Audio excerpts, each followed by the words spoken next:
अगर English literature आप बहुत गहराई से पढ़ते हैं तो आपको डिफरेंस क्लियर होना चाहिए इनमें प्ले, ड्रामा और नोवेल, इन तीनों में आखिर फर्क होता क्या है। सो आई एम टेलिंग यू, और बताने से पहले ये इन्फॉर्म कर देती हूँ आपको, I am also English honours student and completed in 2017, so you can continue with me. तो यहाँ प्ले का मतलब है नाटक, ड्रामा का मतलब भी नाटक है, नोवेल इसका मतलब होता है कथा, कहानी या उपन्यास। तो ये जो प्ले है इसे तो मैं बिल्कुल लास्ट में टच करूंगी, अभी नहीं बताऊंगी। अभी आप देखो ड्रामा और नोवेल का क्या डिफरेंस है।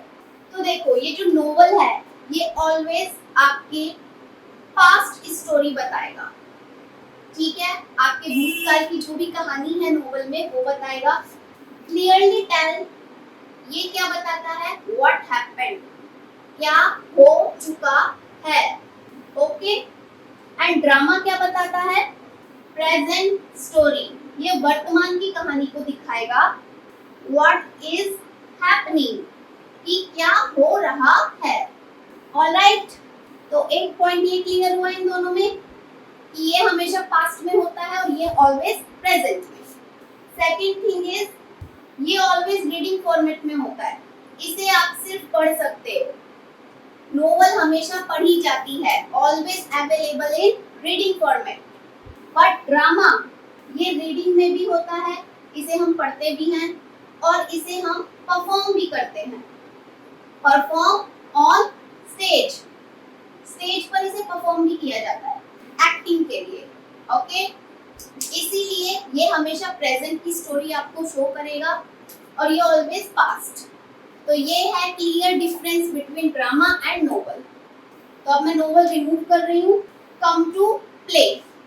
अब देखो यहाँ ड्रामा का मतलब भी नाटक है, प्ले का मतलब भी नाटक है। So where is the difference. Drama के लिए मैं बता चुकी हूँ, ये प्रेजेंट स्टोरी ही शो करेगा और इसे आप स्टेज पे परफॉर्म भी करते हैं, और जब उसी सेम स्टोरी की कोई बुक छापी जाती है तब आप उसे पढ़ते भी हैं। यही सेम थिंग प्ले में भी होती है। ये जो प्ले है ये भी आपको प्रेजेंट स्टोरी ही शो करेगा ऑलवेज। इसको भी पढ़ा जाता है, रीड, और इसे भी स्टेज पे परफॉर्म किया जाता है। So again question is same, where is difference. तो सबसे बड़ा डिफरेंस आप यहाँ पे नोट करके रखें, ये है for big scripted acts, okay, and this is for small scripted acts. जब भी आपकी कहानी या जो भी आप परफॉर्म करने जा रहे हैं, अगर उसकी स्क्रिप्ट, उसकी जो स्टोरी है वो बहुत लेंथी है, बहुत लेंथी है, तब उसको हम ड्रामा बोलते हैं। और उसी सेम स्टोरी में जब आप उसे परफॉर्म करते हैं, जो छोटे छोटे सीन निकल करके आते हैं, छोटे छोटे सीन जो आप परफॉर्म करते हैं कॉस्ट्यूम चेंज करके या कैरेक्टर चेंज करके, उसे हम प्ले बोलते हैं, स्मॉल स्क्रिप्टेड एक्ट्स। एग्जाम्पल के लिए मैं यहाँ एक टाइटैनिक मूवी का एग्जाम्पल ले रही हूँ, ठीक है, बिकॉज ये मूवी होपफुली सबने देखी है। अब देखो टाइटैनिक मूवी की जो स्टार्टिंग थी और जो इसका एंड था, ओके, वो एक मूवी में आपको शो किया गया। तो आपने जो फुल मूवी देखी, जितना भी उसके अंदर आपको दिखाया गया, total story, total history, that is all, आप उसे ड्रामा बोल सकते हैं। उसे हम क्या कहेंगे, ड्रामा। अब देखो मूवी को शूट करने के लिए छोटे छोटे सीन्स को शूट किया गया होगा, राइट। कहीं पे लव सीन है, कहीं पे जहाज के डूबने वाला सीन है, शिप ड्रॉन, कहीं पे लड़ाई झगड़े वाला सीन है, क्योंकि जब जहाज डूब रहा होता है तो उससे पहले लड़ाई झगड़े भी होते हैं। आर्ग्यूमेंट वाला सीन है, डिनर टेबल पे आर्ग्यूमेंट्स होती हैं, कहीं पे डांस वाला सीन है, डांसिंग हो रही है, कहीं पे सिंगिंग वाला सीन है, राइट। तो ये क्या है, उसी एक बड़ी सी स्क्रिप्ट में से छोटे छोटे स्क्रिप्ट को प्ले किया गया है, शूट करने के लिए उनको एक्ट किया गया है, तभी ये सारे छोटे छोटे सीन जोड़ करके एक मूवी का रूप उसे दिया गया है, यानी कि एक ड्रामा का रूप उसे दिया गया है, ठीक है। तो वो पूरी मूवी क्या हो गई, वो हो गया ड्रामा, शुरू से एंड तक का जो भी उसमें आपने देखा एवरीथिंग इज ड्रामा। लेकिन उसको बनाने दिखाने के लिए जो छोटे छोटे सीन शूट किए गए हैं और वो सब जोड़ करके आपको जो दिखाया गया है, तो उन छोटे सीन्स को ही हम बोलेंगे प्ले। क्लियर?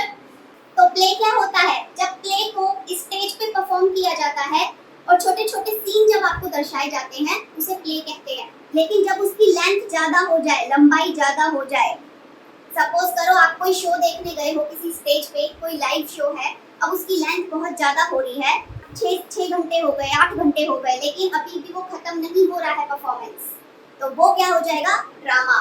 ठीक है? और इसे हम याद कैसे रखेंगे? क्या फॉर्मूला है इसको याद रखने का? Very simple. हम अपनी आम बोलचाल की भाषा में ज्यादातर ऐसा ही शब्द यूज करते हैं। अरे यार क्या ड्रामा मचा रखा है तुमने, बंद करो ये सब। बोलते हैं कि नहीं? क्या शब्द यूज किया हमने? ड्रामा। क्यों? क्योंकि वो जो टॉपिक था, चाहे वो लड़ाई का टॉपिक है, चाहे वो किसी चीज का टॉपिक है, वो काफी देर से चल रहा है, वो बहुत लंबा खिंच गया है, आपको बोर कर रहा है, आपको गुस्सा दिला रहा है, इसीलिए आपने चिड़चिड़ाते हुए बोला, अरे यार बंद करो अपना ड्रामा। ड्रामा। ओके? तो ड्रामा क्या है? For lengthy script, for lengthy scenes, and play for small act, for small script. और जब ये ज्यादा फेमस हो जाते हैं तो इनकी बुकें छप जाती हैं और फिर आप इनको बुक फॉर्म में भी पढ़ते हैं। इसीलिए ड्रामा और प्ले ये दोनों रीड भी किए जाते हैं और स्टेज पे परफॉर्म भी किए जाते हैं। So this is the very clear difference between drama, play and novel.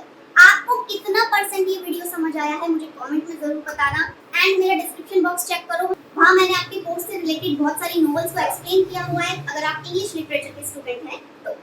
Also मेरे साथ इंग्लिश स्पोकन कोर्स ज्वाइन करने के लिए आप मेरी ईमेल आईडी पे मेल ड्रॉप करिएगा, सभी इन्फॉर्मेशन आपको भेज दी जाएंगी। इंस्टा एंड फेसबुक पे आप मुझे रिकमेंड कर सकते हैं। नेक्स्ट वीडियो आपको कौन सा चाहिए? Take care and bye bye.